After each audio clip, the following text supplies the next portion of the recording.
show hitting the scene. Shit tales of Oz and foreigner dreams. Tales are crazy wild as the wind. Laughs and madness can make you spin. Shit tales roll Florida's king. The podcast chaos, it's a wild thing. Tune in folks for a hell of a ride. Crazy stories far and wide.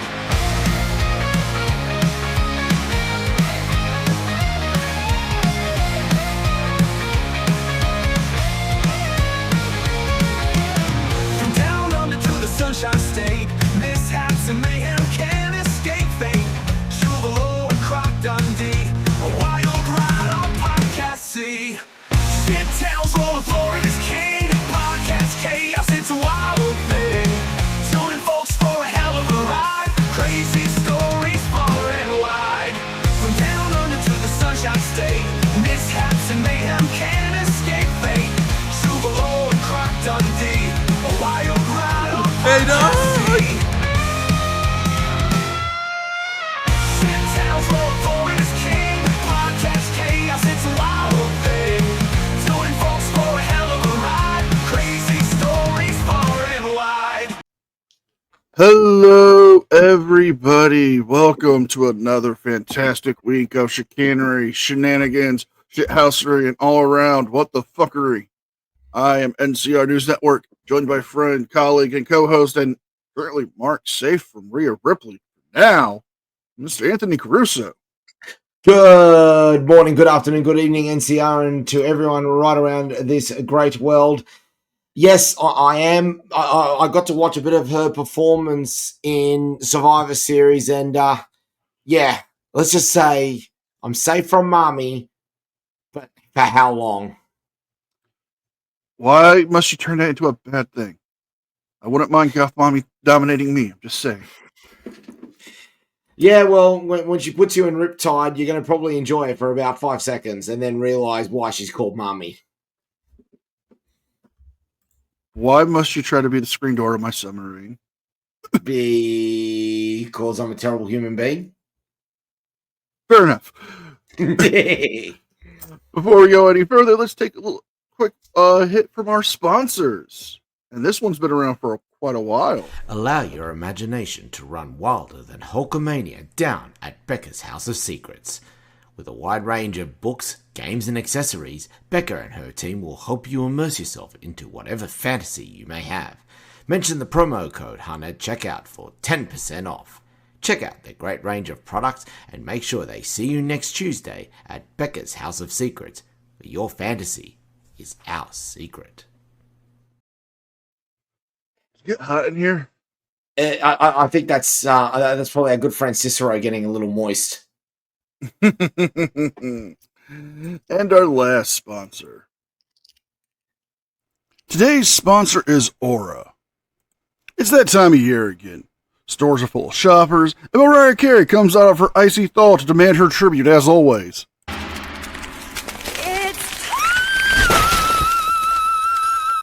And with us traveling and shopping online more, we need to keep our online security safe, and this is where today's sponsor can help, Aura.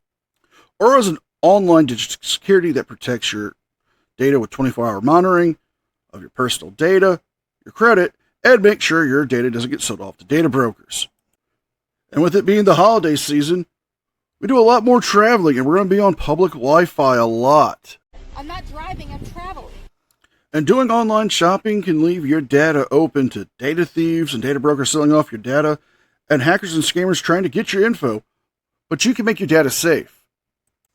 Aura is offering you a free 14-day trial by clicking my link, aura.com/NCR, or scanning the QR code. You can cancel at any time. So let Aura help keep your data safe this holiday season. That's aura.com/NCR, or scan the QR code, or click the link down in the description box and start your free 14-day trial. Thank you again to Aura for sponsoring us, and please do not forget to sign up for that free 14-day trial. This is the time of year where you're really going to need it. For us, especially when you consider that coming up very shortly for people listening to this, may be happening now or just about to happen, will be Cyber Monday. And I can tell you now, data thieves will be all over the internet trying to capture whatever they can during this time of year and this specific day. So make sure your data stays safe during Cyber Monday. And with the 24-hour credit monitoring, you're especially going to need it this month alone. Think about it. We got Christmas coming up in a matter of weeks, and you are going to be, you're not going to be sure what you buy because you're buying for a lot of people. That 24-hour credit monitoring, keep an eye on it. So if something pops up, hey, wait a minute, I didn't order that. I didn't pay for that. It's going to save you. Order using my link will give you a 50% discount, or up to a 63% discount. So click the link. I'll have it on a banner throughout the episode. Anthony, I think it's time for us to sit back and enjoy a nice cup of coffee with one of our favorite people. I've got my espresso ready. It's time for the morning briefing.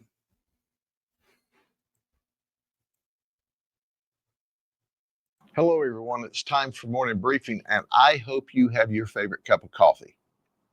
I don't have a cup of coffee today because I've got Ask the Sheriff. This is a cool button, and it's being sold by the Pinellas County Sheriff, Bob Gualtieri, to raise funds for charity for Christmas. Stop by, buy some of these things. Now, listen, this thing looks a whole lot like Sheriff Gualtieri's head. You see how it's smooth on the top? Ooh, it's a harsh You're going to bird. hear some of it. Oh, Here's the deal for today. We got old Matthew Swan. We talk a lot about Interstate 4. Matthew Swan is going down the road on Interstate 4 a whole lot faster than he should. I mean, Yes, sir. was he struck by the blinding lights? Revved up like a runner in the middle of the night. No, I was thinking more. He wants people to save their tears for another day. Oh, you see where I'm going with this? Yes. You horrible, horrible man, you. Ladies and gentlemen, we present to you Temu Weekend. No, I think Timu Weekend was the. I don't even have to see him. That's AliExpress right there. Actually, you know who it reminds me of as well? Hmm. That you remember that pastor that appeared a couple of weeks ago, the televangelist pastor who was previously on A&E for his improper use of church funds. Yes. This is the same guy. I wonder if it's a doppelganger. Could be. Could be. like he's doing 120 and a 70. And we stopped him. And he looks the deputy in the eye, very serious, and says, I got Crohn's disease and I needed to drop the kids at the pool. Or, we're taking the Browns to the Super Bowl. You know what? I'm highly offended by that statement, sir. I'll leave it at that, but I mean, or we got to do number 2. None of that was true. So what would Sheriff Gualtieri say? Play stupid games, win stupid prizes. That's right. Play stupid games, win stupid prizes. Don't steal people's stuff. Well, he didn't steal anything. And if you do what you've always done, you're going to get what you always got. So he sped, and he'll get what he always got. He got a ride to jail. Have a good day. Oh, by the way, buy one of these. Support their charity. Sheriff Gualtieri's my buddy. Hello, everyone. It's time. You know what that was missing? What's that? The famous catchphrase of the captain. Yeah, agreed. Unfortunately, I don't have the cojones to do it like the captain. Let's face it. Yeah. In fact, I don't think any. I mean, he's that good. Oh, it's true. So. Do you have the ceremonial coin, sir? I do, but before I get started, I have to say, for those who want to check it out, NCR does make a guest appearance with the captain during the course of the week. I believe it was to talk about a specific case that reared its head during the week. Yes. the Morgan Geyser situation, or better known as the Slenderman stabbing case. So if you're listening to this and you want to check out some more pieces with NCR, go check out the Night Captain and look up that case around Slender Man. Fascinating watch. We may be doing more together, actually. Ooh. And yeah, it's something I knew a lot about. I followed that case. It was just a really interesting case. And well worth the watch. Alrighty, well, I do have the ceremonial coin in place. What are you calling? I'm calling heads. Call his heads, and it's a head. We're going to start off strong. Yep. Florida man drives tank to McDonald's just for fun. Yeah, sounds about right. Sounds Buddy, about right. shit just went from 0 to 100 real fucking quick. Now, mean- my question was it an M1 Abrams? No. It was a Ripsaw tank.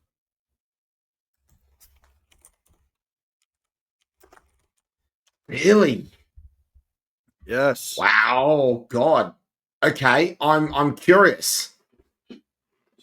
The American dream is a saying we all hear, and no doubt what it means. As some proclaim, resident rednecks at Hot Cars decided to take the American dream one step further. The American dream is different for each person. One person's dream may be owning a huge house and a lot of land, while another's is having a huge family barbecue is the ultimate life. This freedom to choose your American dream means quite a few things. But for one man, it's driving a Ripsaw tank to the McDonald's drive-thru. For reasons. Not only that, I have video. Oh, let's see it.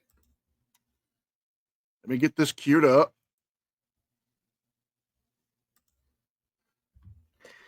Jeez.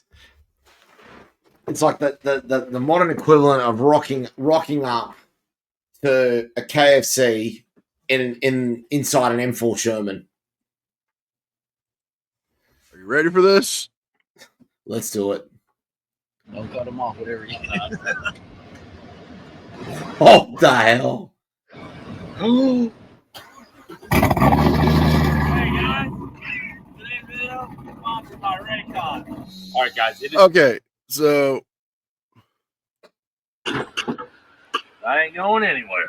Extra support using the loose.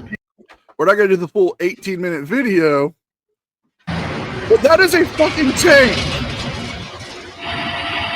What the heck? See the military surplus store? Military surplus store. Yeah, try to see if they got any live rounds for my tank.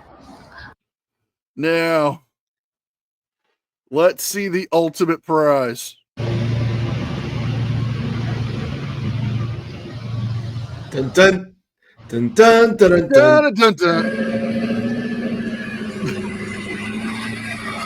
No, I think you hit something. Can't park there.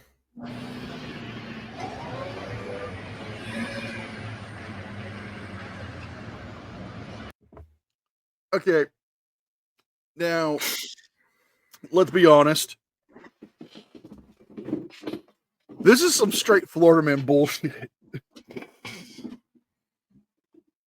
Okay. How many times do you think this would face somebody outside the state of Florida? I think there'd be some very nervous people if they saw something like this in anywhere but Florida. I mean, I'm curious of what he ordered, but I think we've experienced enough of a tank driving Florida man. You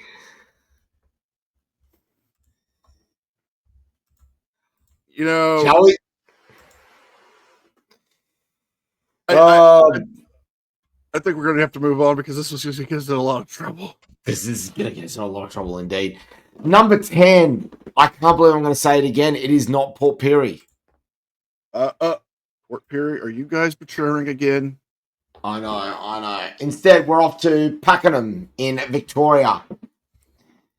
And I think I'm going to be a little bit hungry after this because a pair of loose bulls have smashed a car, smeared shit on it while being chased through suburban streets by a police car, 2 people on horses, and a shirtless man. Well, when you mess with the bulls, you get the horns. Yeah, exactly. The Pakenham started to resemble the running of the bulls quite recently. The chase lasted nearly 3 hours with multiple stunned locals ringing police for help. 2 bulls were seen running loose in a residential area with cowboys and a police car in pursuit, with the whole bizarre incident caught on camera. The recently purchased Rodeo bulls, Rodeo bulls, NCR. Did they make the 8 seconds? I think they made more than 8 seconds. They escaped their property on Saturday afternoon and bolted through Pakenham in southeast Melbourne for nearly 3 hours. Police attended the scene at 5:30 p.m. CCTV showed the bulls galloping through a concrete driveway with 2 riders on horseback chasing and shouting at them. A police car followed close by with stunned residents could be seen running after the animals in the background. The bulls were eventually herded into the paddock and safely captured. Only 1 car was damaged, and we wish the owner the best of luck explaining this to their insurance company, Vic Pol said on social media.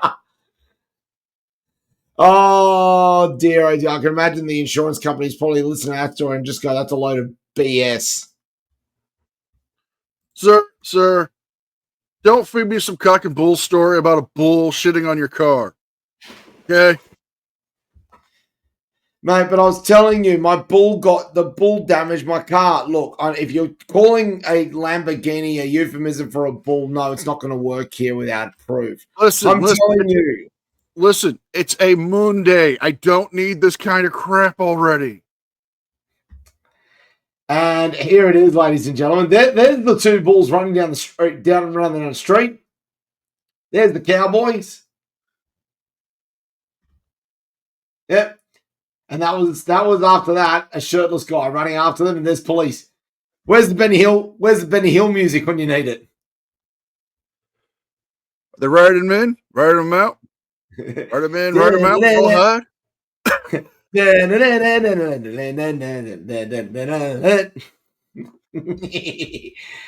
And there's a picture of the 2 cows. Well, the 2 bulls, I should say. You know, someone yeah, that one right there looks super pissed off, like he's ready for a fight. Yeah. But you know that one back there, that little one back there, you know he's going to do something cool when you turn your back. Forgiveness, please. I look at that and go, this one's pissed off, and this one's more looking like, oh, do I have to go along with this?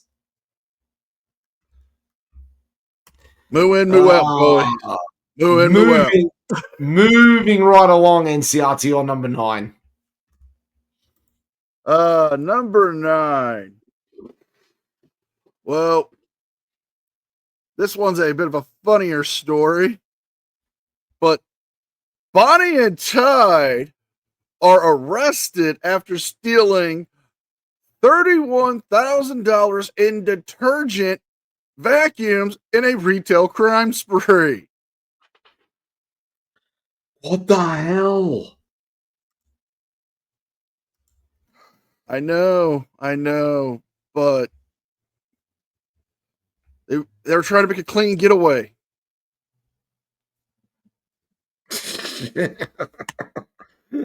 Oh, how much Wonder Soap did they get away with as well? That's the thing. You know, they're in a lot of hot water, and well, oh god, it's a delicate cycle to deal with. I mean, yeah, but we told you before, you can't run it like it's durables, okay? Because otherwise, the felt just goes everywhere. That's true. Or you get some really bad shrinkage. Yeah. West Palm Beach couple are the wash cycle is over for Bonnie and Tide, a duo booked in. Oh. And this is the name that they gave them in the paper.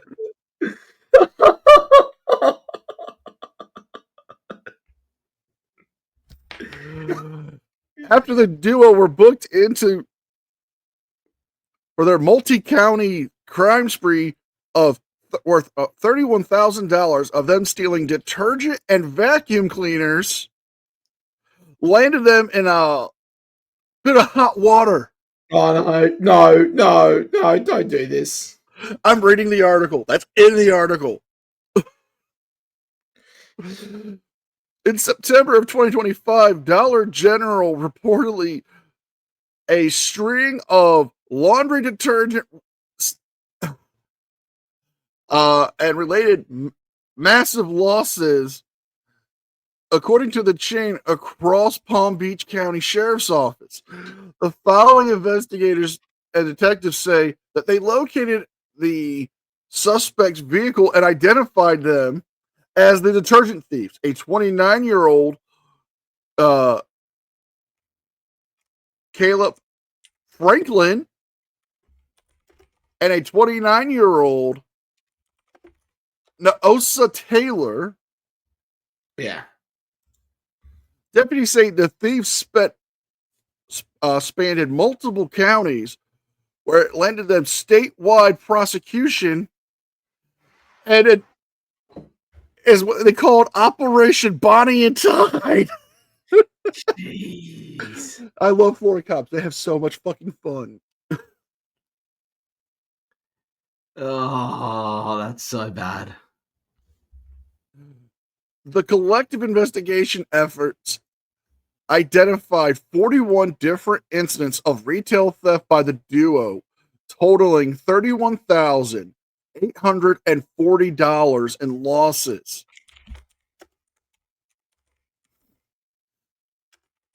Oh my God. Listen to some of the shit they stole. Go on. The following items were stolen and resold online: a Ninja slushy machine. Okay, keep going, but I want to come back to that shortly. A Dyson vacuum. Yep. A Shark robot vacuum. Yep. Baby diapers, infant formula, and large quantities of laundry detergent. Now, I've seen the Ninja slushy machines. I gotta say, they're pretty good. After looting the items, detectives say they would pawn them off for cash through uncovering several different pawn transactions and 6 different direct consumer sales. A warrant was issued for both of them, and they were arrested on Friday, with Franklin being arrested, and on Sunday, Taylor. The warrant was issued on Friday. Franklin was arrested on Sunday, and Taylor was arrested on Tuesday. The duo were booked in to the county jail on counts of larceny, 4 counts of trafficking and stolen property. But wait till you see this lovely, lovely couple. Let's see it. Who are the ninja thieves?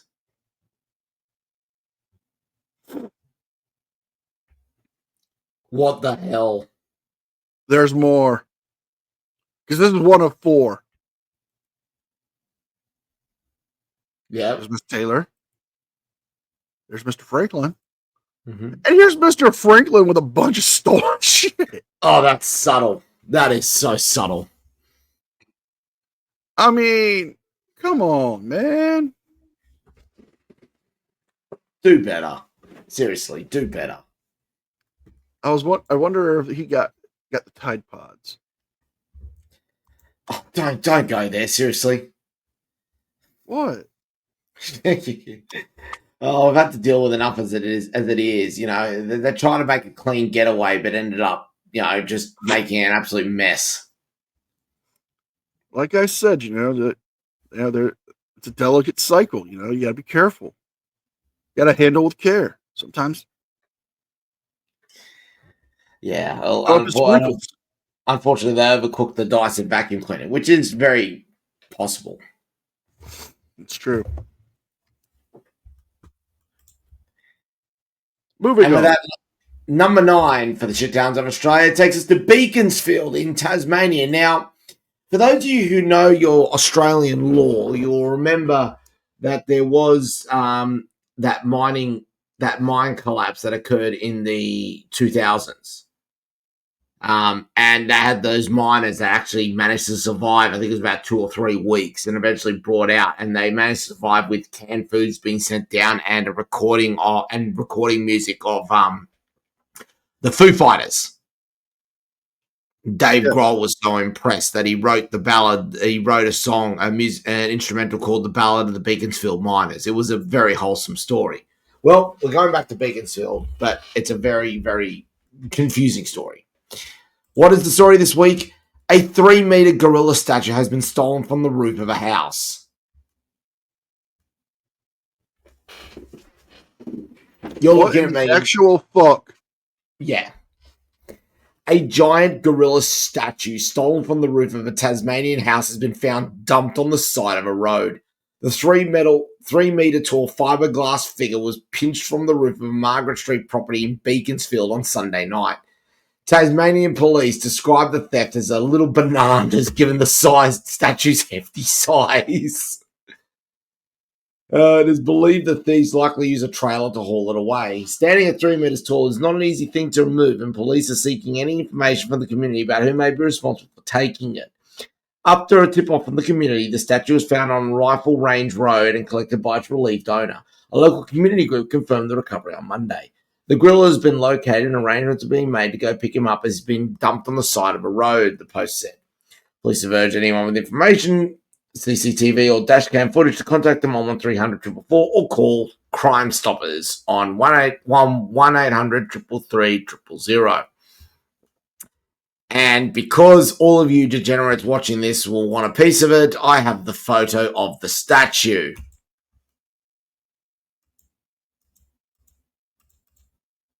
All right. Let's stop monkeying around here and let's see it. There it is.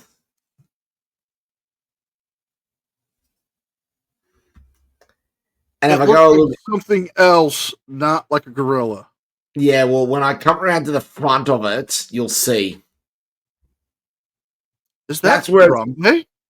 Sorry? Is that Harambe? I think it might be Harambe.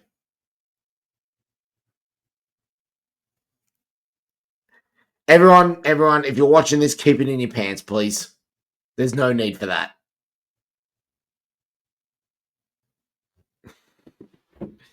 But yes, we found Tasmania's memorial to that our Lord and Savior Harambe. Lord And Harambe. And We I'm not honor gonna you with statue. I'm not going to ask what he's doing with his hand there. He's expecting tribute. Yeah, I think you might actually be right. I think he's expecting tribute. So yeah, they sold 3-meter statue of Harambe. That's a new one. That is a very new one. Who is your number 8?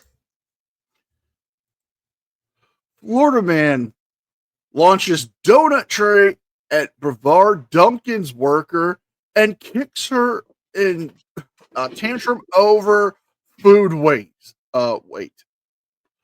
Another shit heel if we ever had one. Oh no, really? Do we have to do a story like this? This is insane.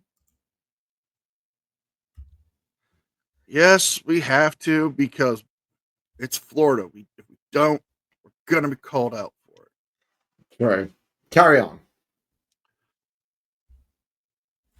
A 36-year-old man was arrested on Monday after police were called as he assaulted a Dunkin' Donuts employee over how long he had to wait for his food to be prepared.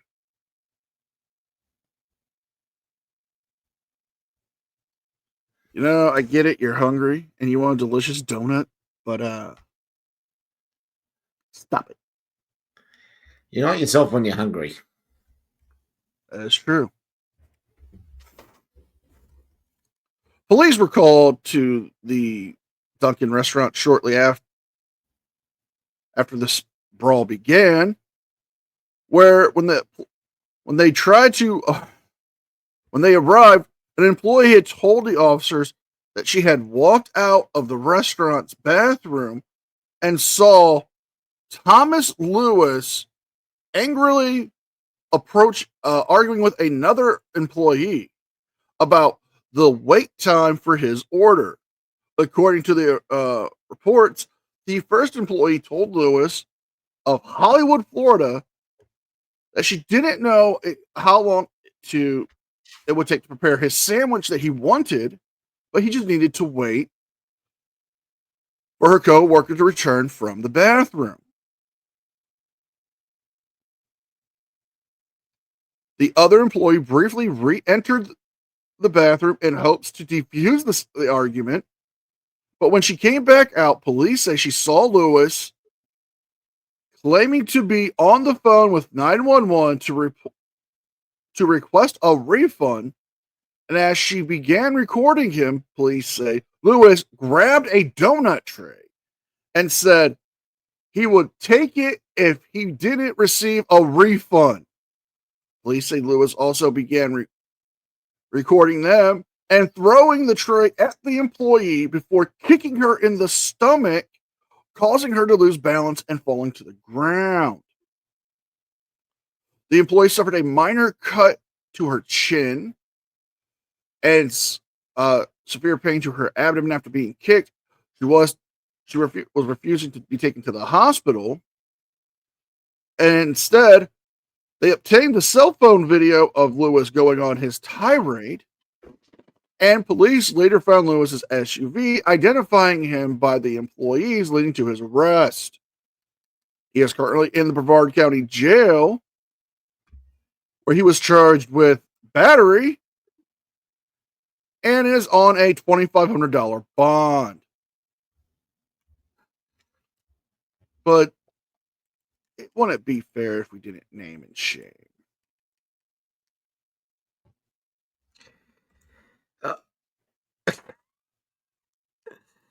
Oh dear God! Why do I see Predator?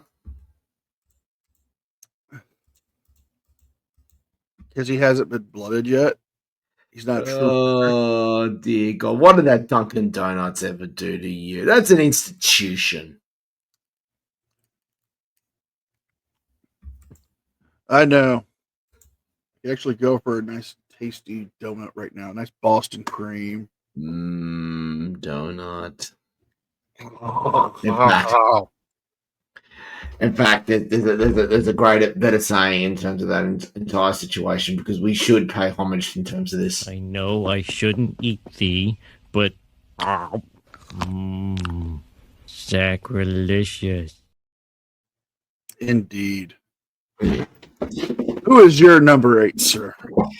Number 8 takes us to Radelaide in South Australia. And NCR, I need you to get DJ Khaled ready for me, because I have got a Dumbo for you here. You ready for this? Yep. A Drongo duo has been arrested after flagging down cops while on bail and in possession of weapons, graffiti gear, an ice pipe, and a stolen scooter. Congratulations, you played yourself. Dum-dum. Absolute dum-dum. A stolen motorised scooter, knife, and other items were seized when 2 men were arrested at Salisbury Downs earlier in the morning. Just after midnight on Wednesday, the 26th of November, Northern District officers were patrolling on Windsor Street when they were flagged down by 2 males who were with a Yamaha motorised scooter. Police were alleged that when they stopped to speak with the duo, the rider tried to start the scooter without success, and the men subsequently abandoned their ride and fled on foot. Patrols gave chase, and the suspects were swiftly arrested nearby.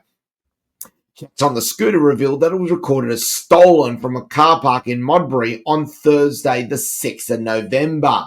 So, NCR, this scooter had been stolen for 20 days, and they flagged police down.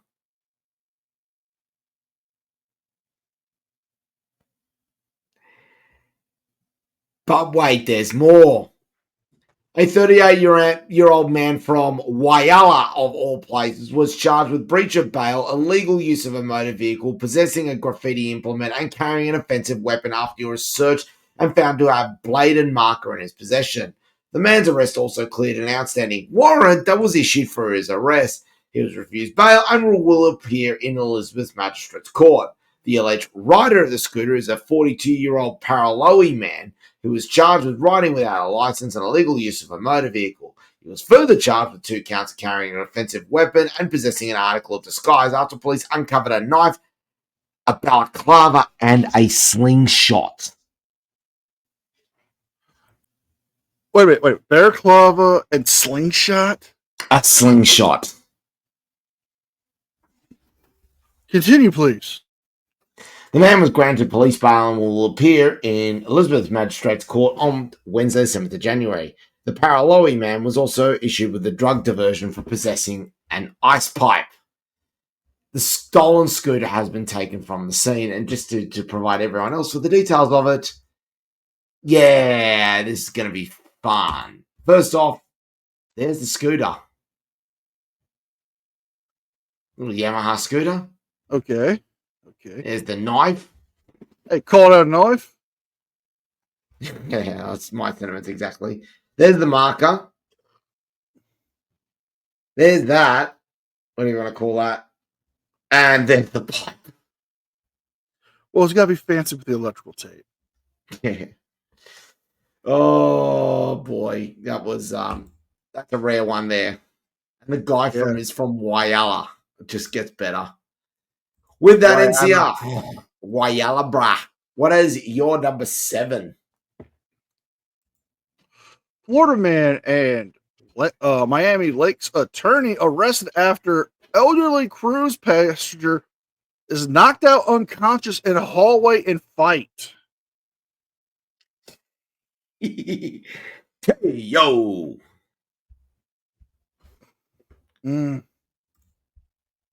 Now this one does have video, so but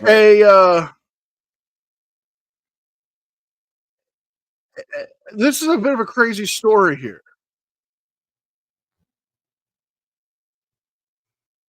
The video news article will sum it up perfectly for us. Tonight, the arrest of a Miami Lakes attorney accused of a violent attack aboard a cruise ship. The night team Sheldon Fox is live at the jail in West Miami-Dade with some details. Sheldon. Cruising for a bruising, Belkison. Oh, come sums on. up a rough, bad recent day on Port Miami. A lawyer in legal hot water after a brouhaha on board a Norwegian cruise ship. You were arrested for aggravated battery. 38-year-old Philip. Judge Glazer. Ah, yes. So good to see her. They got him in the turtle smock. Ooh. Curious about this now. Oh, yeah, I am too. Ortiz, a Miami Lakes-based attorney, busted by the Miami-Dade Sheriff's Office after a physical fight on the Norwegian Encore, which was docked at Port Miami Saturday. Ortiz taken in by responding deputies for aggravated battery on a person 65 or older. My client vehemently denies that he was the primary aggressor. Ortiz and his attorney, Stefan Lopez, say the suspect was actually the victim and was protecting his wife from the angry older man. Lopez contends his client, Ortiz, and his wife suffered injuries too. The disagreement on the ship was over access to a hallway, with the tension devolving as cops report the defendant, Ortiz, tripped the victim, who landed on his head along with the defendant's full body weight, causing him to lose consciousness. Now, I've never been on a cruise, but I don't think this is proper cruise etiquette. Nah, it's not. It really isn't. But the fact that this guy is a lawyer, fairly young or youngish lawyer, in an altercation with a 65-year-old, I've only got one thing to say to this person. Oh, well, you can kindly go fuck yourself. Indeed, King Shark, indeed. Then, Passengers administered CPR on the victim, and he was revived and transported via fire rescue to UM Hospital. Ortiz went to Miami-Dade jail. And it's where he's been since being booked on Saturday. We expected for him to come out of that area there, the inmate release area here at TGK, but he remains in lockup despite having posted his bond. We do expect for him to be out in the next few hours, or at least by tomorrow morning. We're told he looks forward to defending himself and that he says he is innocent per his attorney. More to come. We're live in West Miami-Dade tonight. Sheldon Fox, 7 News Night Team. Now, just to clarify, this happened at Port Miami, didn't it? Yes. Yeah, it's happened again. My scientific theory, if you have port in your name, you are a shit town. Agreed. I mean, where's my Nobel Peace Prize? I'll tell you what, we could go a long way to bringing world peace by shutting down any town that starts with port. It's true. Who is your number 7, sir? Number 7 takes us to Mildura in Victoria. And we've got a multi here. First off, we've got a bloke who's managed to rack up $107,000 in fines. That's no mean feat. But our main story, an aggro motorcyclist smashes a car's mirror, climbs on the bonnet, and holds on until the driver drops him off at the police station. Okay. A 62-year-old motorcyclist who clung to a P-plater's bonnet for 1.3 kilometers during a road rage attack has been banned from driving for 8 months. John Stanley Turner faced the Mildura Magistrates Court on Monday, where he pled guilty to 5 offences, including affray, dangerous driving, and property damage. Dashcam vision played in court and later released showed Turner leaping onto the bonnet of a car in Mildura in northwest Victoria in February. During the 6.5-minute ordeal, Turner threw his helmet at the car's windscreen, smashed the driver's side mirror, and tore out a windscreen wiper while being driven 5 blocks to the nearest police station. The victim, who was not named by court, was a P-plate driver with 4 passengers. The footage begins with Turner being cut off as both vehicles attempted to turn onto Deacon Avenue near Mildura's CBD. Turner overtook, broke, and made a rude gesture before the car moved to pass and clipped the side of his motorcycle. Turner then braked heavily and his bike was bumped. He removed his helmet and threw it at the car's windscreen. The court was told the 62-year-old had a bad day and decided to take a ride to clear his head. The court heard the P-plate driver try to get away before a now helmetless Turner rode after them in pursuit. Turner destroyed the car's driver's side mirror, which he also threw onto the car bonnet. The court heard the occupants feared for their lives and phoned police after Turner jumped onto the bonnet. They were told to drive directly to the police station, 1.3 kilometers away. For the next 2 minutes and 46 seconds, Turner clung to the bonnet and refused to get off even when the car stopped at traffic lights. The court was told Turner caused $7,794 worth of damage to the P-plater's car. The court also heard he later posted on social media claiming he had been deliberately rammed and his motorcycle had suffered more than $3,000 worth of damage. He was originally charged with 15 offences. He pled guilty to 5 consolidated charges. The behaviour was described as outrageous and disturbing, saying Turner had acted very poorly. Turner's licence was suspended for 8 months. He was placed on a 12-month community corrections order, which includes 100 hours of unpaid community work. And ladies and gentlemen, guess what I've got? Show us the mugshot. It's not a mugshot. It's Dashcam. Here we go. So first off, there it is. A little bit of argy-bargy, cuts him off, tries to pull away. There's the brake test. That was a clear brake test, wasn't it? Yep. Done it again. Going a little bit later. There's the rage. And there goes the side mirror. Drives off, bumps the bike, no big deal. He jumps on, and here we go. He's hanging on to the windscreen wiper. There it is. It's bent underneath it. He stopped at the red car. He stopped at the traffic lights. Then off he goes again. Still going. This is amazing. I mean, the grip I strength don't see- alone on that man is impressive. And then look at that. He's pulled up at the police station. Oh, look at that. He even walks himself into the police station. Well, you don't often see the trash take itself out. This is very true. Who is your number 6? Number 6, a Florida woman arrested after alleged large bar bathroom brawl went to the floor. Oh dear. Let's hear it. A young college student was arrested after she allegedly attacked 2 women in a bathroom as well as employees. The 18-year-old Serena Lumberg of Sarasota, Florida, was taken into custody at 12:39 a.m. on Saturday after she allegedly was involved in a physical altercation with 3 other people, including employees at UF Plaza. Jeez.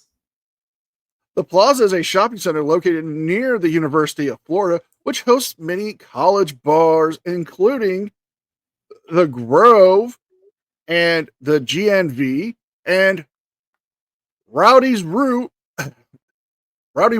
bar and grill. The according to authorities, the incident began when Lumberg, a student, allegedly got into a fight with 2 other women inside the bathroom of an unidentified bar, where she allegedly pulled one of the victims' hair to the ground. The employee responded to the altercation, where it then escalated into them fighting. You know, only one thing comes to mind here.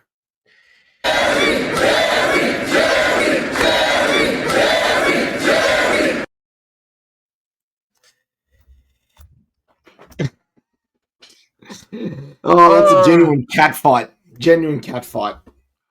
Our lovely Florida woman was charged with 3 counts of simple battery, and there's no word on bond. However, we're going to the comment sections. Yes. Is this your first time? Is this your first time going to the comments? Second time. They're weak comments, but they're somewhat okay. First comment from Riz. She needs to be removed from college, banned from the bar area, and sent home to grow up. You can do better, boys. You can do better. Yeah, not trying. And from Richard, her age, bar, her from the bars for 3 more years. Come on, guys. You guys can do better. You're letting the Aussies make you guys look like jokes. Come on. Yeah, that's pretty weak. Not one chick fight comment, not one cat fight comment. But in lieu of the weak comments, our lovely Flutter girl. Okay. Yeah. Not bad. Makes sense. Not bad. Passable for Jim, maybe. Maybe Parson. Maybe Parson, yeah. Who is your number 6? Oh boy, number 6 takes us to NCR. It's Port Lincoln. It's happened again, hasn't it? Yep. Port Lincoln, South Australia, where a Gronk allegedly steals a road grader and crashes it into a car. An Adelaide man has been arrested after allegedly stole a road grader and caused a crash at Port Lincoln. Emergency services were called to Marina Drive at about 6 a.m. on Sunday morning after reports the road grader had crashed into a station wagon. It's understood the grader pushed the car 40 meters and forced the vehicle onto its side. The driver of the station wagon, a 23-year-old local woman, was taken to hospital with non-life-threatening injuries. The grader was found abandoned on Barley Road, with the 47-year-old suspected driver found nearby. It's believed the grader was stolen from St Andrews Terrace early in the morning. He's been arrested and is undergoing medical assessment in hospital. Now, for those wondering what a road grader is, well, ladies and gentlemen, it's just basically a massive truck with a long blade, and its job is basically to smooth out the road or any kind of surface. So, to give you all a bit of an idea about how big we're talking that this thing must have been, ladies and gentlemen, here's an example of it. This is what a road grader looks like. That. Well, you know, he wanted to impress the ladies. Or he was trying to compensate. I think the latter. I think definitely the latter. I mean, that's going to do some damage to any road vehicle. And let's face it, it's if you're trying to get into a tug of war with a road grader, you're not winning. NCR into the second half. Who's your number 5? I'm going to need a little help from an old friend. I'm Troy McClure, and I'll leave you with what we all came here to see. Hardcore nudity!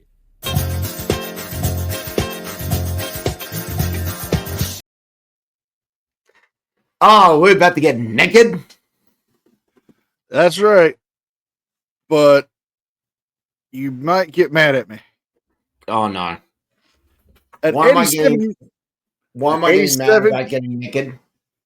An 87-year-old man and an 82-year-old man were arrested after exposing themselves at a nature preserve and prostituting themselves for sexual gratification. Oh, Jesus Christ. That's nasty. What were they doing? Were they trying to initiate their own lemon party or something? Quite possibly. I mean, I could have imagined them just rocking. Oh, boy. It's going to get worse now because now I can just imagine them rocking on. Oh, no. I can imagine them turning up, and this is what they would have said to them, or anyone who's interested. Let's get busy. Stop it. That's it. I'm going to make you cringe now. Oh, no. 2 elderly men ended up in handcuffs today after they allegedly went to a scenic nature walk hoping for a lucky stroll with a happy ending. According to the St. Lucia County Sheriff's Office on Monday, its Special Investigations Division reportedly responded to an ongoing complaint of lewd and lascivious activities happening within the DJ Wilcox Preserve near Old Dixie Highway in Fort Pierce.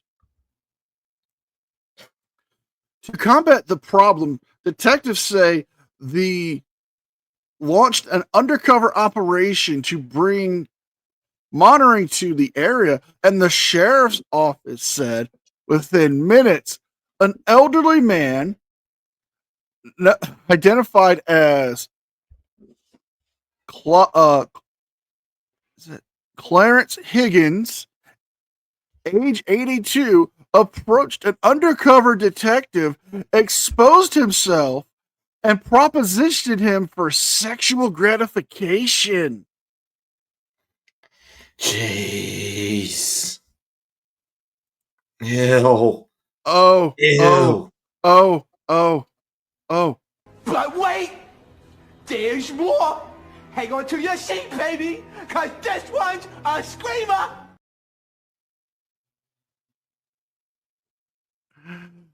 Moments later, another elderly man, Dallas Freeman, age 87, approached an undercover detective and propositioned him for sexual activity, says the sheriff's office.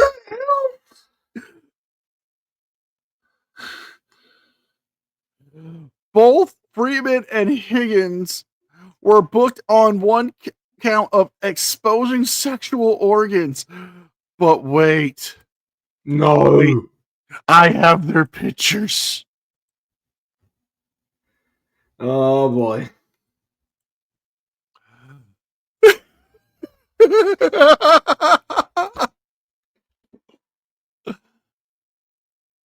Grandpa, why are you running around naked in the forest? Don't worry about it, Jimmy. Oh, no, no, no, no. Wait. Listen, I said I had some lemon candies in me pocket. Don't you wanna disco? Come on, check me out. I'm fly. We could make our own Studio 54 in the forest right here. I mean, look at him. Aviators, straw hat, got the taco meat, if there was any taco meat left, hanging out, gold chain, got a loud Hawaii shirt, fancy belt, and white pants. Very white pants. You know, who could say no to him?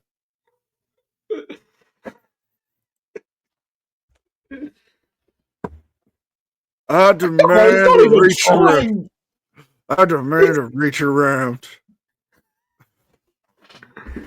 Oh my God. I was voted number one in my senior class to give the best mustache ride. You know, Tom Selleck wishes he had this mustache and this much manliness about himself. Come on. Let's make this go away. You know what I mean? I'll pop out my dentures. Ah! Oh my God. Oh, I think I broke you. You're a bad man. You're a very bad man. And you know what? Oh, fucking do it again. Yeah, I'm sure you will. Number 5. Please. Number 5 for the shit sounds of Australia takes us to Kalgoorlie Boulder in Western Australia, where residents have launched a petition to move a wastewater treatment plant that makes the whole city smell like shit. And what better place to do this kind of story than this very podcast? It's just not right. It's really eerie here. Something's fucky. Not like what happened at the park. No. I'll tell you what, it's not far off. If you come to Kalgoorlie Boulder, you might notice locals referring to a certain Mr. Stinky visiting them in their home. Mr. Stinky is not a person. It is a nickname for an unpleasant odor that drifts through southern parts of the city, depending on the wind. Long-term Boulder resident Jess Scafidi had been enduring the smell for years.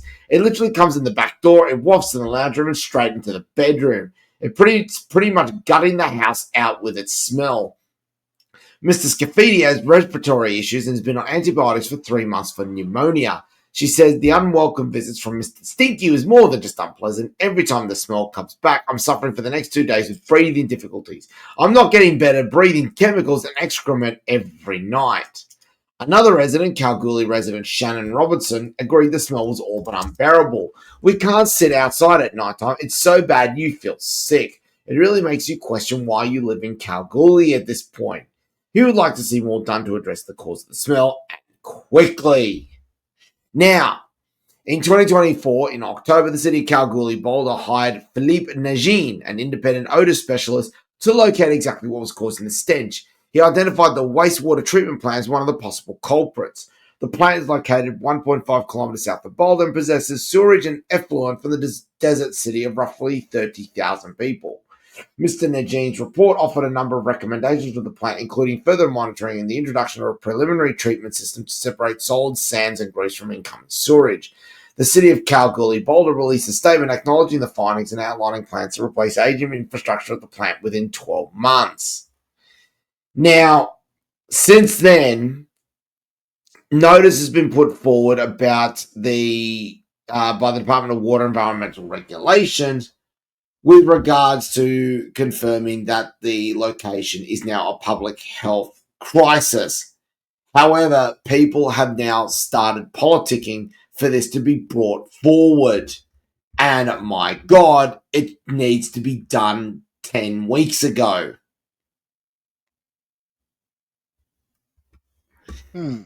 Now, to give you an idea, normally you don't do this. You don't normally have the water exposed like this. But, ladies and gentlemen, here's a picture of the wastewater treatment plant. That's pretty exposed. That it is. Gordon Freeman in his hazmat suit would not survive there.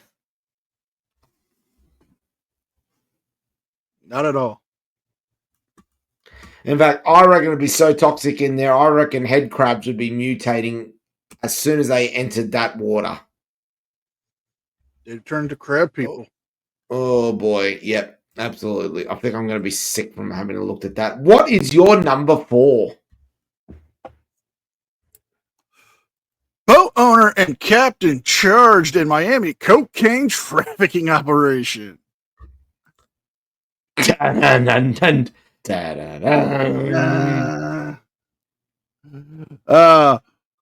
boat owner and his captain have been charged with attempting to smuggle in nearly 3/4 of a ton of cocaine into Miami. Because of course you do. Following the U.S. Coast Guard interceptor that unraveled the smuggling drug operation, according to the U.S. Department of Justice, Jeffrey Dominguez, age 34, and Luis Antonio Garcia Rosario, age 37, plan to traffic hundreds of kilos of cocaine from the Dominican Republic to Miami between August 24th and August 28th. Officials reported that on August 29th, the U.S. Coast Guard's interceptor, a 44-foot vessel, entered the U.S. waterways, boarding as law enforcement identified Dominguez as the registered owner of the boat and Garcia Rosario as the captain. The Department of Justice searched and uncovered 741 packages hidden in a compartment with a combined total of approximately 742 kilograms of cocaine.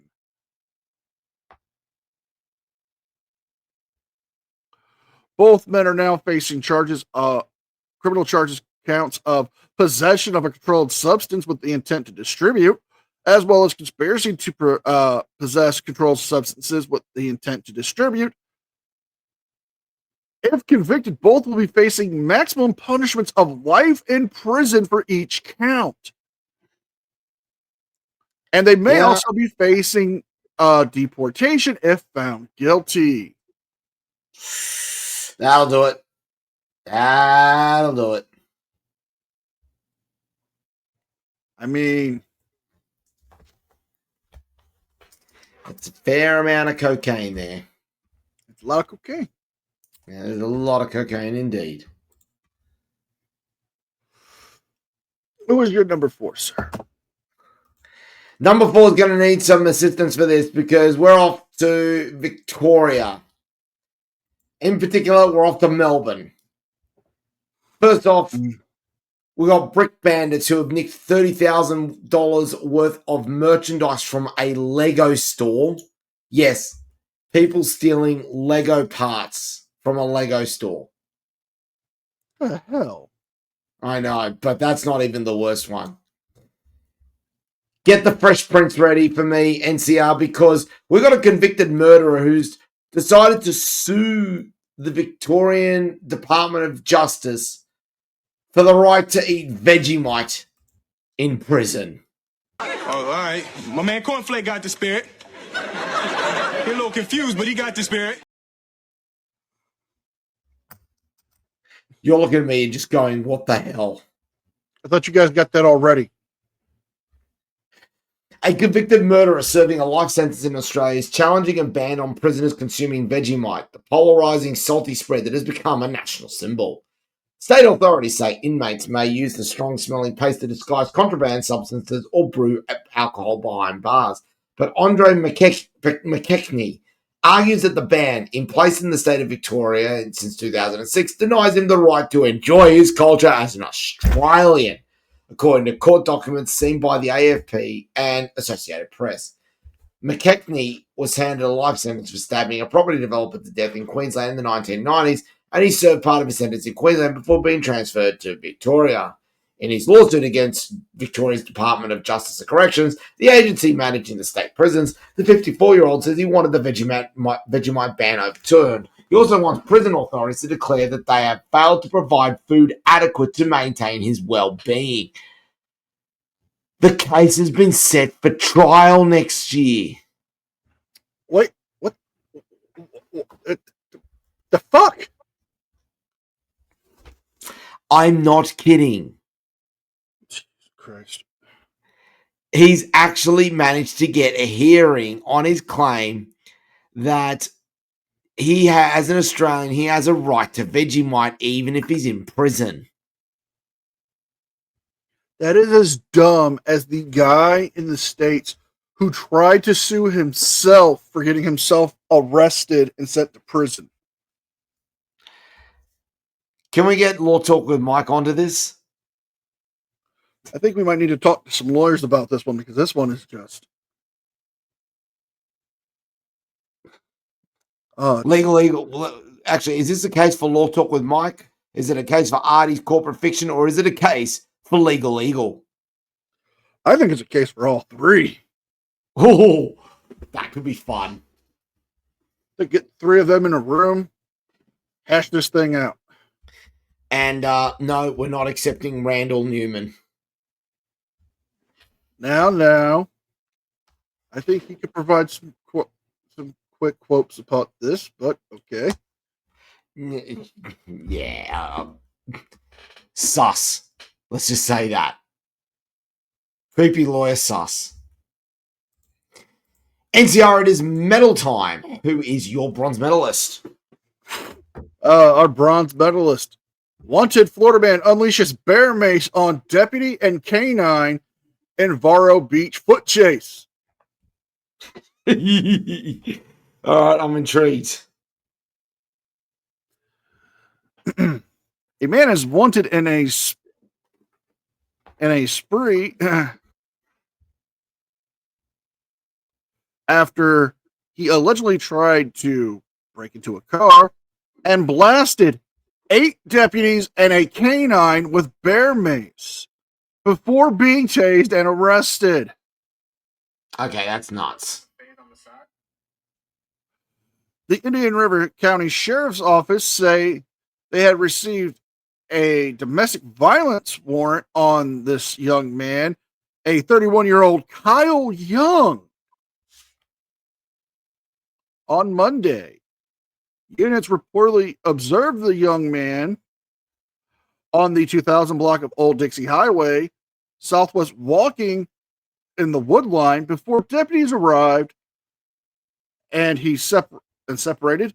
He attempted to use the PA system to order him to stop with no avail. The second unit ordered him to stop, but he yelled back, telling the deputies to leave him alone. Like that's going to work.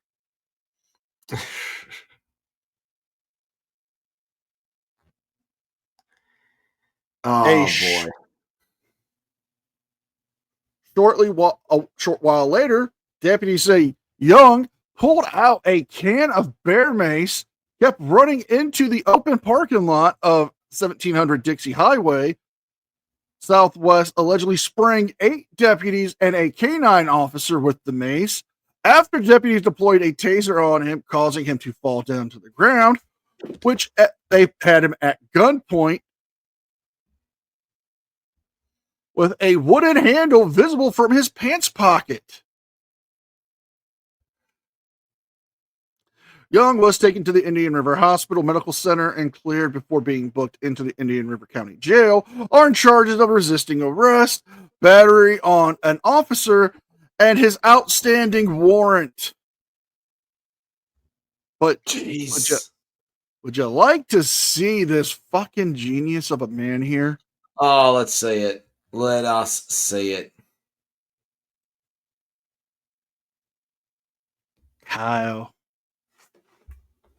Kyle, what's wrong with you? He seems a little bit distracted. I wonder if I can grab that mace off of that deputy. Oh, I wonder if that bear mace might go well with my hot dogs. You know, he's just got the look on his face of like, I could be doing something so much more better right now. Yeah, that's about right. That is about right. Who is your bronze medalist, sir? Oh, mate, I need Bender. I dead set need Bender for my next one because I got it ready. We're going to Alice Springs, and you know what that means. Why am I not surprised? No, absolutely. A 12-year-old has been charged after allegedly robbing a service station at knife point. Have you Do ever it. tried simply turning off the TV, sitting down with your children, and hitting them? In fact, I'm going to go one step further and correct myself because it wasn't at knife point, it was at axe point.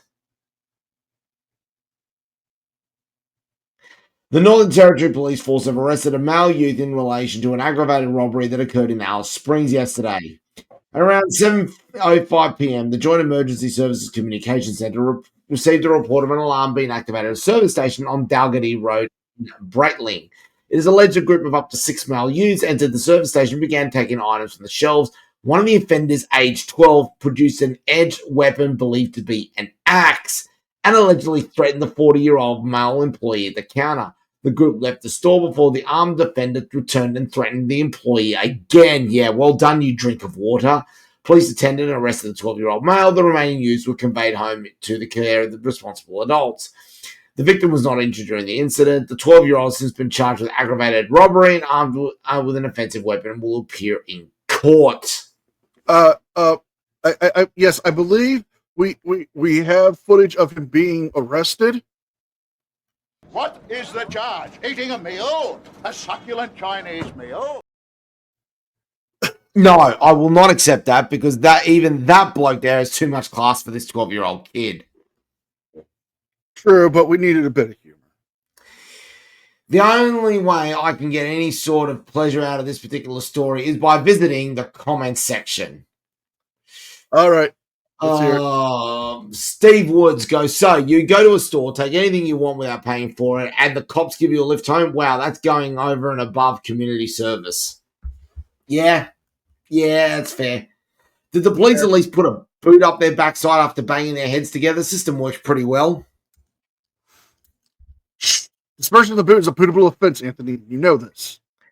Some guy named Paul said bailed and home in time for dinner. Unfortunately, that's not far from the truth, to be honest. Along with this one from Adam, you couldn't pay me enough to be a cop in the Alice. It's true. Stephen Johnson said, take it home to a responsible adult. Sure. They wouldn't be out doing stealing late at night if they had responsible adults looking after them. Yeah, that's true. Valid point. Very valid point. Oh, boy. Yeah. Responsible person, give me a break. Yeah. My sentiments, honestly. NCR, who is your silver medalist? Driver attempts to ram LGBTQ running club in West Palm Beach. What the actual hell? Yeah. Yeah. Now, there is video, so I will be getting that ready right now, but this is just one of those things. It's just.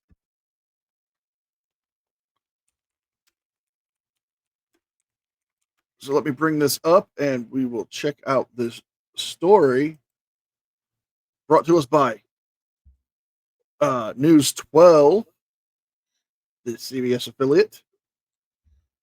Tonight, a man is behind bars after attempting to hit runners during an after sundown run near downtown West Palm Beach. The runners are part of an LGBTQ plus friendly nonprofit running group. They spoke to our Jamilka Gibson about what they saw and caught on video. Jamilka? I'm here at Howard Park, where you can still Milka's see the actually tire quite marks fancy. that sliced across the grass. A reminder of how close this situation came to turning deadly. A member of the running group showed me what happened. Get behind the tree! This dramatic video shows the moments panic erupted. Runners sprinting behind trees as an SUV tears through the Howard Park parking lot. What an absolute piece of shit right now. That's ridiculous. I mean, those people out there just trying to enjoy a nice evening run, you know, maybe trying to, raise some money for for a good cause. And this fuckwit wants to do this. What's wrong with people? Seriously. I know. Jumps the curb and plows across the grass. Up the window is the treasurer of the LGBT runners, and says tonight started like any other, with about 40 members gathering for their weekly run. When all of a sudden, a stranger approached. To go ask him if he was here to run with the group, and he seemed irritated that I was asking him that question. And he said no, so I just left and continued talking to some of the other runners, and then he starts accelerating in reverse right towards me. Rudolph and I'm just going to say this. Rudolph kind of looks like your cousin. Like you could be your cousin. Possibly. I'm just saying, you both are very attractive young men. You guys, very I'm not fit to young. a lot of people. I'm not young. Let's get this straight. I'm not young. Mate. Take the fucking compliment.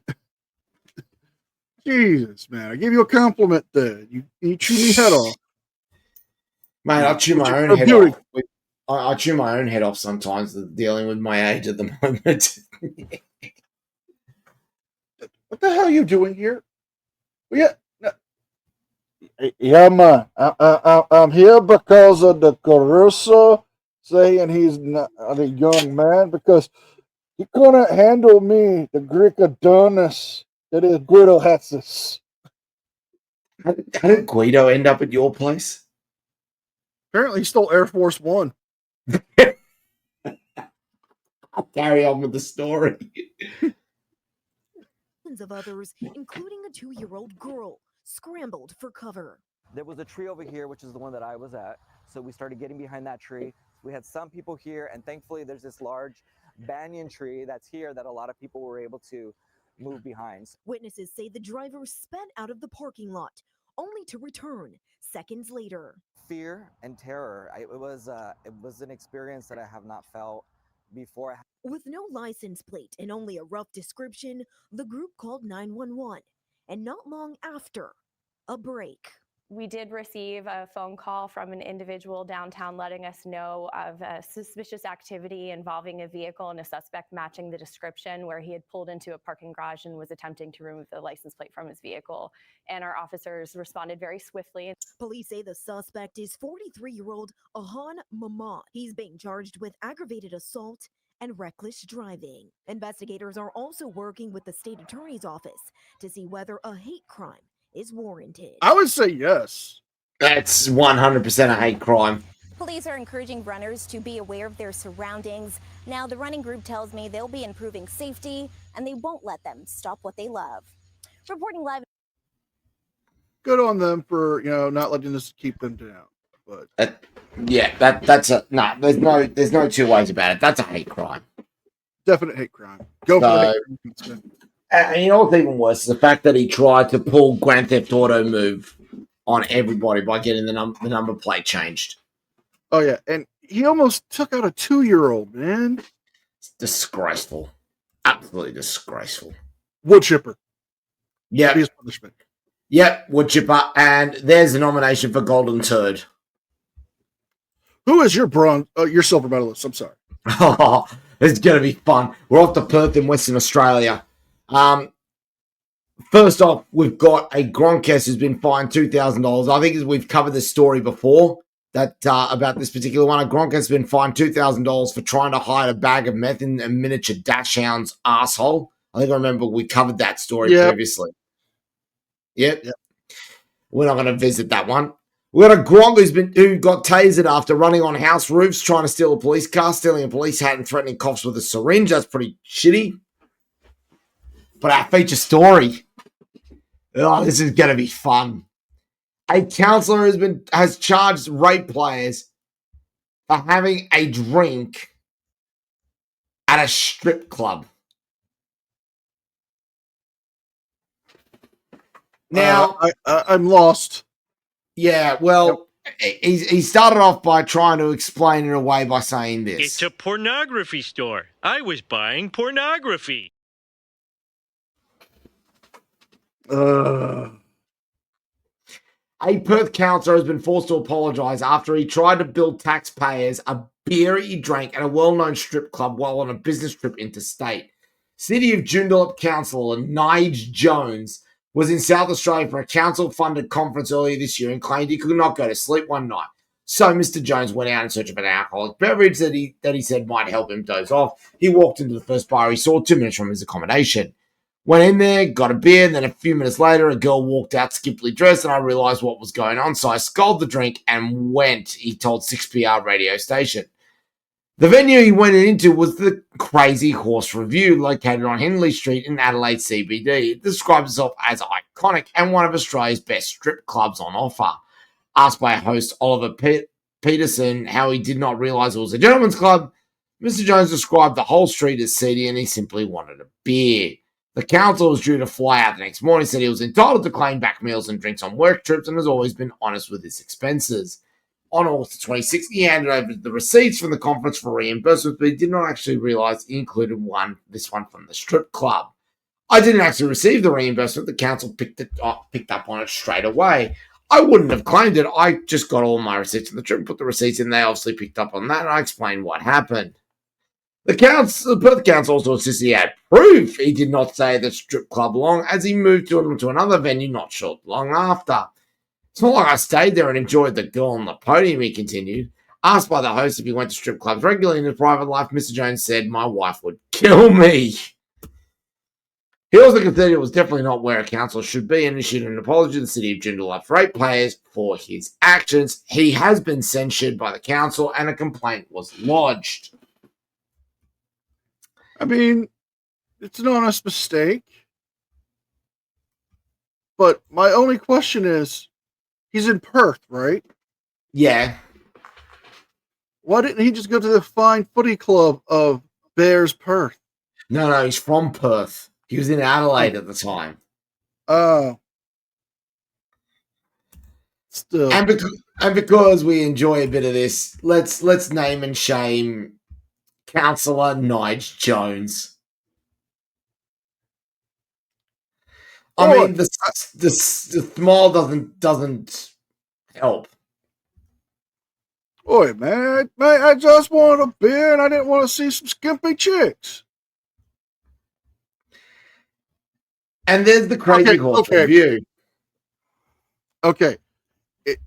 If he's just walking on the sidewalk, not paying attention, you're gonna not see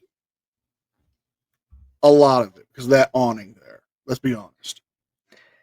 But when the door says burlesque next to it, dude.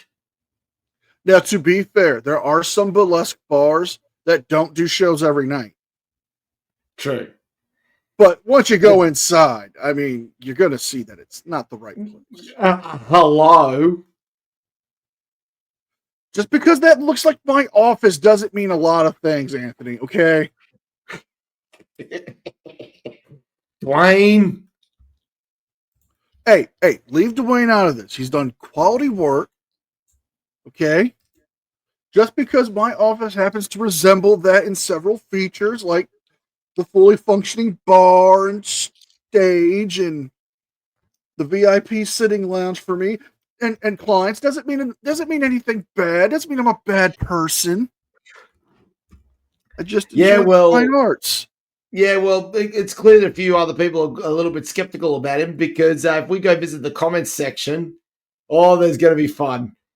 Heath Cowie said, I remember when I accidentally had a beer at a strip club. Martin Kirkwood says, no one walks into Crazy Horse without knowing what it is. Hello, Maple. It's true. It can happen to anyone. I told my wife this too. Crazy. Mike Pryor,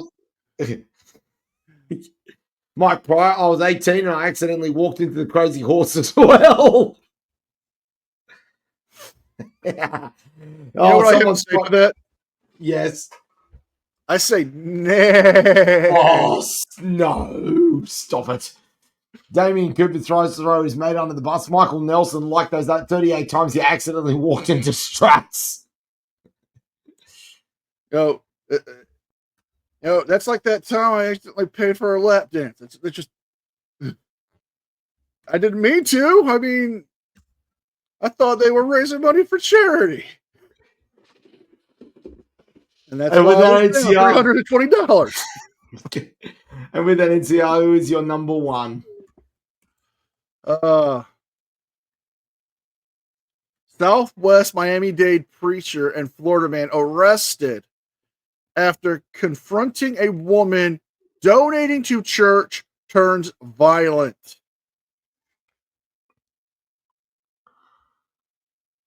Okay, I'm curious. And again, we do have video.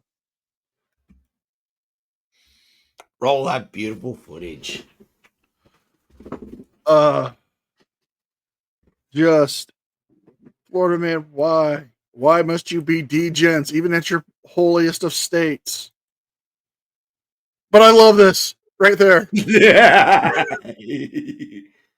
And even the look on his face is just like, why the hell am I covering this story? What's with his hair? Yeah, what's going on there? That part is just way distracting. Again, you want to part it to the side and have it going back. I do that sometimes, but you've got it going way too from the front, man. That's aggressive. That is highly aggressive. All right, Jessica, a priest accused of some unholy acts. Jesus Gabriel Saldana has been arrested. The 72-year-old charged with burglary and battery. Pause. Saldana was collecting donations at St. Kevin. Did you just say his name was Jesus? Let's go back.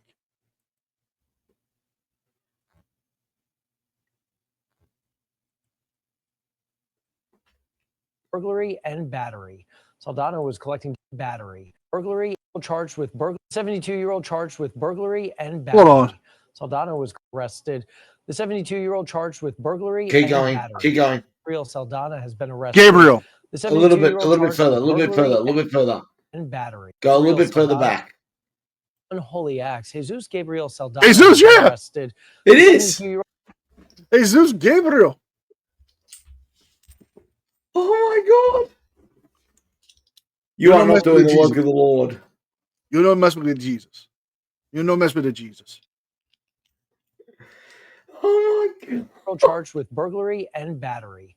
Saldana was collecting donations at St. Kevin Catholic Parish in Southwest Miami-Dade earlier this month when he allegedly got into a fight with a contributor who wanted to take some photos. Police say he also tried to pull the woman from her vehicle and also took her purse. French toast nibble. Oh my God. I'm just saying that this is one of those crazy things Oh no. What? I'm reading the article, and the woman in question who just wanted to, donate some things and have a little bit of a photo op to show, hey, you guys could do some stuff to help, has a history of cardiac issues, and it drove her to be sent to the hospital. Oh my God. Bad, Jesus. Bad. Bad, Jesus. No. No one named Jesus should be doing this. This is, oh dear, oh dear. I mean, he is my number one degen of a Florida man for this week. Yeah. Yeah. Well deserved. Well deserved. Who is your gold medalist, sir? My gold medalist for the Shit Towns of Australia for the week ending the 30th of November 2025 is Brisbane, Queensland, or as we like to call it, good old Bris Vegas. Yes, it took us an eternity to finally get a story from Queensland, but we're there finally. First off, we've got a mad fan who ripped out a handful of Lenny Kravitz's dreadlocks at a concert. Yes, I'm not kidding. That actually happened. The fuck? But our story is, oh my God, this is going to get me angry and we're only going to need help with this. Because a piece of shit has allegedly left his dog to die inside a car that he dumped and falsely reported as stolen while he went to a brothel. All right, that's it. Reg, get the boys ready. Get the boys ready. A man who claimed his dog had been stolen from a police home has been charged over abandoning his pet, which was later found dead. Queensland police have been investigating the alleged theft of a vehicle and Arnie the German Shepherd from Wynnum on Saturday the 8th of November. The 43-year-old owner of the vehicle, Nathan McKeon, who had been assisting police, has now been charged and police will allege that the car was not stolen. Police allege Mr. McKeon drove the vehicle into Fortitude Valley at about 10:30 p.m. on November 7 and left the vehicle on foot with Arnie inside. The next morning, he allegedly told his partner the vehicle had been stolen from Wynnum. The woman, who police say was not aware her partner had allegedly taken the vehicle, reported the car and dog as stolen to police. The car was found by a member of the public, parked on Amelia Street in Fortitude Valley at 4 p.m. Arnie was dead inside the vehicle. Mr. McKeon was charged with one count of breach of duty of care of an animal and failure to provide under the Animal Protection Act. The matter is expected to appear before Brisbane Court in December. Investigations remain ongoing. Previously, Mr. McKeon had been appealing for help. Oh, fuck you. Seriously. He said, I don't care about the ute. I just want the dog found. There's a Aussie YouTuber I like to watch, and I think he would sum this man up best. To quote the great Isaac Butterfield, "Sir, fuck you to the moon." Yeah. And you know what's the most... Now, you know what? I'm going to show photos. This is about as close as I can go to throwing hands at this degenerate. There he is. That's Nathan McKeon. And look at the good boy. That's Arnie. That's a good boy. Look at him. Look how good a boy he is.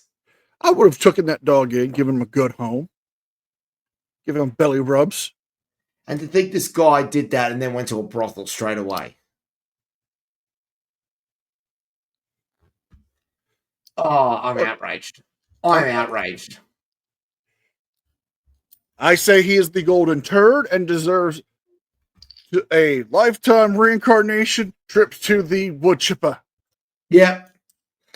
You will perennially go to the wood chipper for what you did to that good boy. And once you finally makes it to hell, may Cerberus have him as a new chew toy and love doll. Even Satan's looking at him and just going, asshole. It's like, you know what you did. No,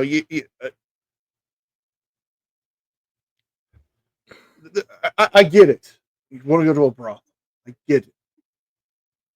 But make sure the fucking doggo is taken care of. Not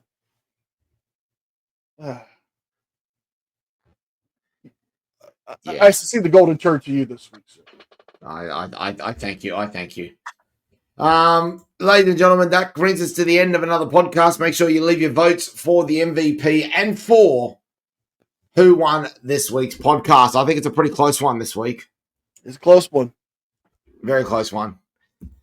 And don't forget that. Yep. Some might say it's a bit of a sour taste in the parks. Oh, no. Don't forget, ladies and gentlemen, that we've got a few more weeks of these regular episodes of the Shit Towns of Australia. We will have a live coming up soon for our monthly live. But then, as well, we're going to have a couple of specials coming up, including our annual awards episode. Oh, yes. You're not going to want to miss that.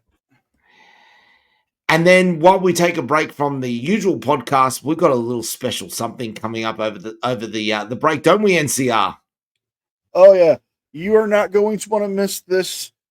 It will be one of the finest things we can provide you with quality entertainment. Now, some could say it's going to be an absolute slobber knocker. That's true. And we may even have some special guests with us. Indeed. Make sure you check it out. It's going to be coming soon. And on that note, I am NCR News Network. I'm Anthony Caruso. And we will see you guys next time.